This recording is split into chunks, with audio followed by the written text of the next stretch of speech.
Hi guys! Welcome back sa YouTube channel ko. So for today, meron tayong math problem coming from one of our subscribers and yun, tinatanong niya ano ba yung approach dito, Sir IJ, in terms of the classical method, how to find the partial fraction decomposition of the given expression below, 4x cubed minus x squared plus 16x minus 29 all over 2x cubed minus x squared plus 8x minus 4. Pero before that, shoutout muna kay Neil Ian Reyes. And maraming salamat sa iyo, Master Neil, sa patuloy ng support sa channel and page natin. And I hope you all the best. And God bless you always. So the first thing that you have to do when you're dealing with partial fraction decomposition is to notice ano po ba yung degree when it comes to our numerator and denominator.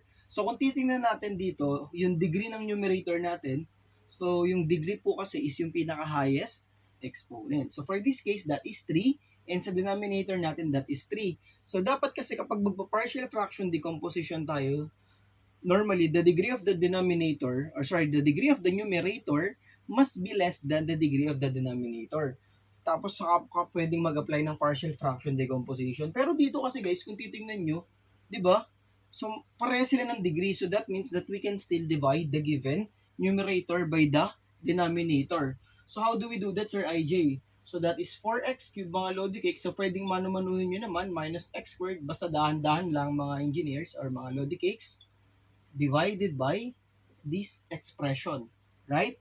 So, divided by, wait lang guys, medyo ano pala, hindi pala siya kasya mga lodi cakes. So, adjust lang natin. Okay? So, paano yan, Sir IJ? So, meron tayong, ano yung divisor natin? That is 2x cubed minus x squared plus 8x minus 4. Tapos yung numerator natin, which is our dividend. So, that is 4x cubed minus x squared plus 16x minus 29. So, 4x cubed divided by 2x cubed. So, that is 2, Sir IJ. So, 2 times 2x cubed. So, that is 4x cubed minus 2x squared. So 2 times negative x squared, that's negative 2x squared. 2 times 8x, so that's positive 16x.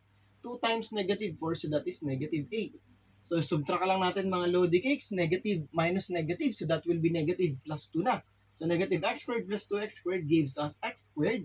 Negative 29 minus negative 8, so that is negative 21.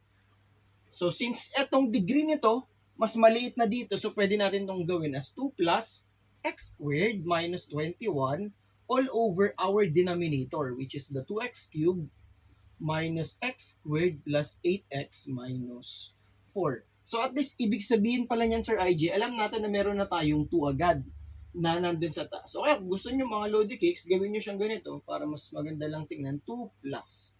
Yan. So ito na lang po yung pinaka main problem natin, this fraction part. So ito ang gagawin natin dyan. So we have x squared minus 21 all over. Ito kailangan nating i-factor ng mabilisan. So kung mapapansin nyo mga lodi cakes, di ba ang coefficients niya 2, negative 1, 8, negative 4. So kapag inisip natin 8, negative 4, kapag dinivide natin both sides by 4, that gives us 2 and negative 1, which is the same for this one. So ang pwede natin gawin is we can do the groupings method. So pwede natin i-group yung first 2 and then factor out the common monomial. 2x cubed minus x squared, so we can factor out the x squared multiplied by 2x minus 1. And then 8 negative 4, so we can factor out the 4 and then the 2x minus 1.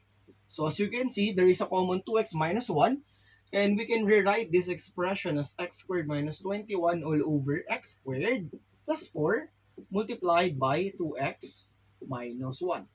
Okay? So what's next, Sir IJ? So, as you can see, x squared plus 4 is hindi na siya factorable. That is already not factorable. Since second degree siya, so kapag i-express natin siya in terms of its partial fraction decomposition, so kapag second degree ito mga lodi cakes, magiging 1 degree less lang siya. So ax plus the constant b all over x squared plus 4 plus, kapag linear term naman siya, that is just a constant c all over 2x minus 1. So, ayan na po, mga lodi cakes. Kumbaga, ito, dapat mag-equal dito. Anong gagawin natin dyan? So, using the classical approach, especially dun sa mga undergrad students natin na nagtatake ng algebra, and napaka-importante nitong partial fraction decomposition kapag nakarating na kayo sa integral calculus. So, ayun, dapat alam natin yung classical. Although, pwede nyo i-search sa YouTube channel ko, meron din tayong, meron din tayong shortcut. Pero yun nga, for the meantime, dun muna tayo sa classical approach. So, pwede natin gawin dito, kunin natin yung LCD, which is this one, or you can just do the cross multiplication because there's no common factor naman sa denominator natin. So, we have AX plus B. So, applying cross multiply ito, guys. And then ito, multiplied by 2x minus 1 plus c times x squared plus 4 will give us x squared minus 21, which is our left-hand side. Minultiply na natin siya both by the LCD and that will just be equal to this one kasi makakancel na yung mga denominators natin. And then, we can compare the coefficients. Or yung mas better guys, kung ako tatanungin, simplify nyo muna yung mga pwedeng i-multiply. So, ax times 2x, so that is 2ax squared plus 2bx minus ax. So, gamit ka lang ng foil or pwede namang first inner outer, depende kung ano trip mo, minus b, basta apat dapat yung terms, plus cx squared plus 4c will give us x squared minus 21. And anong gagawin natin dyan, Sir IJ? We will be comparing the coefficients. So, notice that the coefficient of x squared on the right-hand side is 1. So, this is, ito 2a, ito c. So, pwede tayo mag-come up with 2a plus c equals 1. And this is for the x squared coefficient. I hope that's clear mga Lodi Geeks, ha? 2a plus c gives us the coefficient of x squared, which is 1. How about for x? So, meron tayong 2bx, meron tayong negative a, pero wala tayong x sa kanan. So, that is 0 po. So, we have 2b minus a equals 0. And this is for the coefficient of x. Lastly, we have our constant term, negative b plus 4c gives us negative 21, which is nasa right side natin. Okay? This is for the constant part. So, paano natin gagawin yan, Sir IJ? Since tatlo yung equations natin and 3 unknown, so ang pinakamadali dyan is by substitution. So, ito guys, yung second equation natin, pwede natin itong gawin na ilipat mo lang sa kabila yung a, so that will be a equals 2b. And then, substitute mo to sa first and third equation natin. 2b times 2a, so, times 2, sorry, so that will be 2 times 2b plus c. So, substitution lang siya guys. Ito, ilagay mo dito, ilagay mo dito. So, we have equals 1. And lastly, we have negative b plus, hindi, ito wala na pala. So, we have negative b. Dito lang natin siya ilalagay kasi magiging BNC na lang yung hinahanap natin. Okay, I hope that's clear guys. Negative b plus 4c gives us negative 21. And then magiging 4b to, di ba mga Lodi Cakes? So ito magiging 4b, so that will be 4b, Sir IJ, plus c equals 1. And ito naman, negative b plus 4c equals negative 21. How do we eliminate? Pwede naman na eliminate natin c, so we can multiply this by 4. So this will become 16b, mga Lodi Cakes, plus 4c equals 4.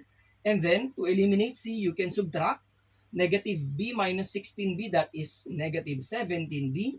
Negative 21 minus 4, that is negative 25, which gives us the value of b, that is 25 over 17.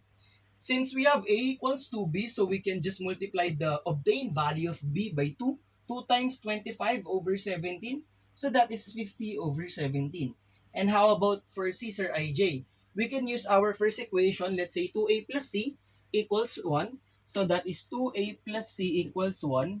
Ano ba yung nakuha nating value ni a? 50 over 17. So 2 times 50 over 17 plus c equals 1. And solving for the value of c, that is 1 minus 100 over 17, or that is negative 83 over 17, mga Lodi Cakes. Meron na tayong a, meron na tayong b, and meron na tayong value ng c. And yung pinaka-last na lang natin is to rewrite the given partial fraction decomposition. Therefore, our final answer will be like this. So, 2 plus, ano yung a natin? Ang a natin, Sir IJ, ay 50 over 17. So, we can rewrite it as 50 over 17 x. Ano yung b natin? 25 over 17 all over the x squared plus 4, mga Lodi Cakes, minus. Bakit minus? Kasi plus dito, kaya lang yung sinanakuha natin dito negative. Kaya magiging minus 83 over 17 all over 2x minus 1. Ito na yung pinaka-final answer natin for the given problem.